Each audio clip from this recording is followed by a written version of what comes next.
Perkenalkan, nama saya Saulina Pakpahan, MPM 188. Di sini saya akan membacakan studi kasus tentang permasalahan peserta didik di sekolah dasar.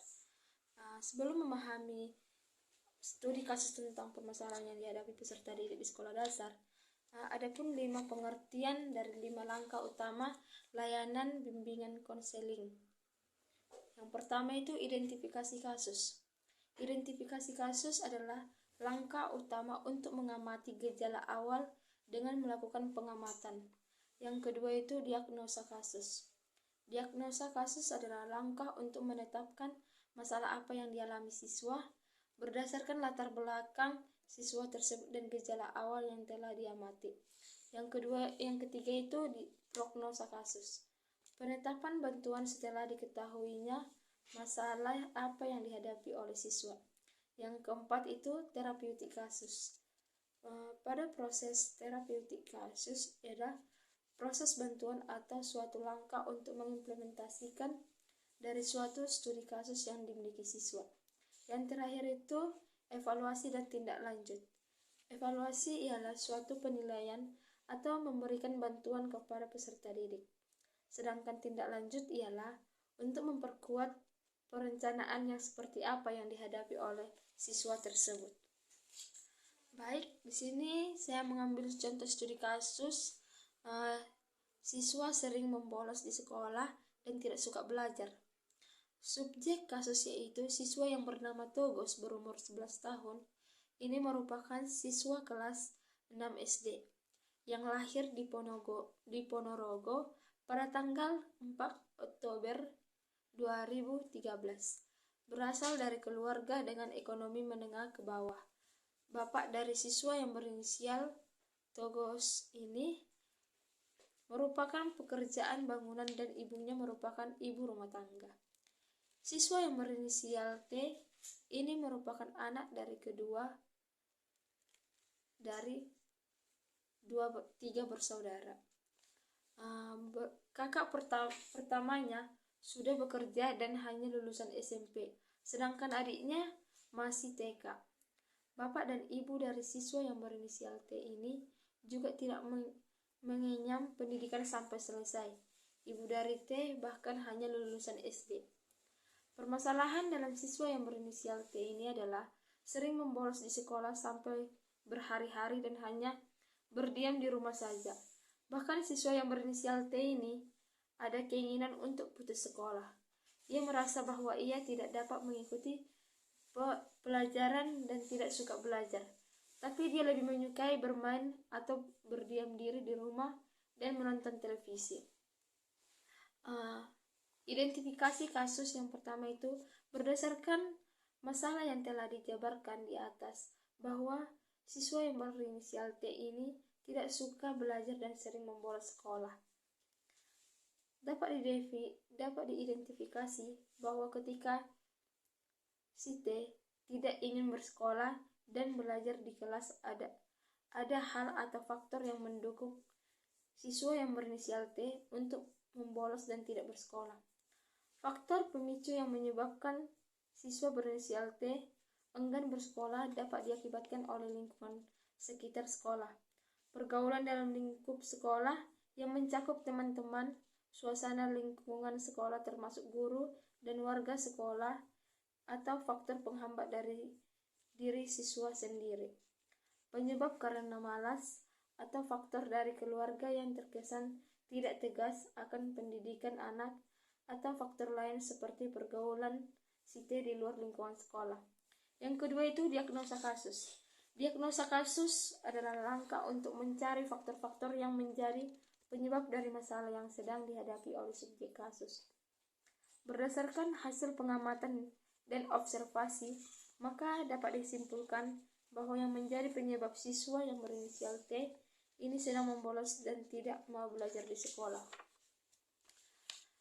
Yang pertama itu faktor intrinsik, yang mudah bosan saat berada di kelas, tidak dapat mengikuti pembelajaran dengan baik, mudah hilang konsentrasinya saat belajar, berpikir bahwa sekolah hanya membuang-buang waktu saja, lebih menyukai bermain di luar atau berdiam diri di rumah saja, dan jika bermain dengan teman di lingkungan sekitarnya bisa sampai lupa waktu. Yang kedua itu faktor ekstrinsik. Orang tua si T yang bersikap tidak peduli pada saat si T membolos dan tidak tegas. Yang kedua itu keadaan lingkungan sekolah yang tidak nyaman bagi siswa yang berinisial T. Pertemanan di sekolah siswa yang berinisial T tidak memenuhi dan hanya bermain-main saja. Yang keempat itu lingkungan pertemanan sekitar rumah T yang menurut T membuatnya nyaman. Dan yang terakhir itu adanya ajakan dari teman siswa yang berinisial T untuk tidak bersekolah saja dan membolos.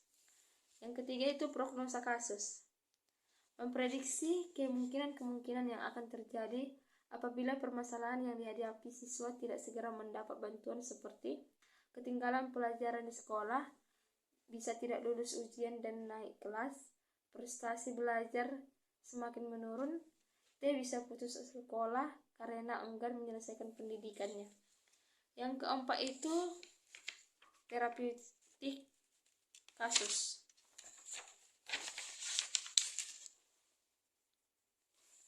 Setelah penulis melakukan prognosa, maka langkah selanjutnya yang akan dilakukan penulis adalah terapeutik, yaitu memberikan bantuan kepada subjek kasus dengan cara guru BK mendatangi siswa yang berinisial T dan mengadakan sesi konseling individu untuk mengetahui penyebab secara pasti siswa yang berinisial T enggan bersekolah dan mencari solusi secepat mungkin dengan guru yang mengajar T atau wali kelasnya.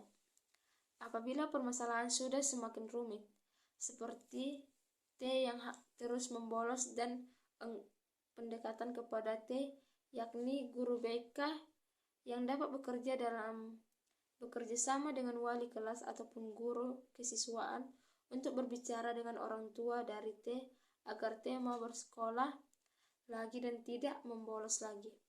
Apabila dari orang tua juga kesulitan untuk membujuk siswa yang berinisial T, guru BK atau perwakilan guru lain dapat mendatangi kediaman siswa berinisial T ini dan mengajak atau berdiskusi dengan siswa yang berinisial T agar mau kembali bersekolah dan tidak bolos lagi apabila sampai putus sekolah. Yang kelima itu evaluasi dan tindak lanjut. Setelah melakukan terapeutik, maka langkah selanjutnya yang dilakukan penulis adalah memberikan evaluasi dengan cara mewawancarai guru mata pelajaran.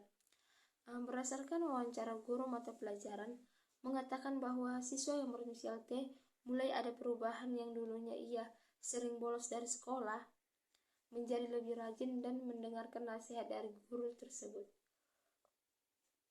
Usaha yang berisikan kegiatan lanjutan dari usaha yang telah diberikan agar dapat mengetahui efektivitas bantuan yang diberikan. Usaha lanjutan ini apabila siswa berinisial T sudah mau bersekolah lagi, guru BK beserta wali kelas dan guru terus mengawasi siswa yang berinisial T ini agar tetap mempunyai keinginan untuk sekolah dan mengadakan sesi konseling untuk siswa yang berinisial T atau yang bernama Togos secara rutin sampai dirasa Togos sudah tidak memiliki keinginan yang sangat besar untuk membolos dan putus sekolah dan tetap mau meneruskan jenjang pendidikannya sampai lulus sekolah. Sekian dari hasil studi kasus yang saya bacakan. Saya ucapkan terima kasih. Baik, sekian hasil studi kasus yang telah saya bacakan. Saya ucapkan terima kasih.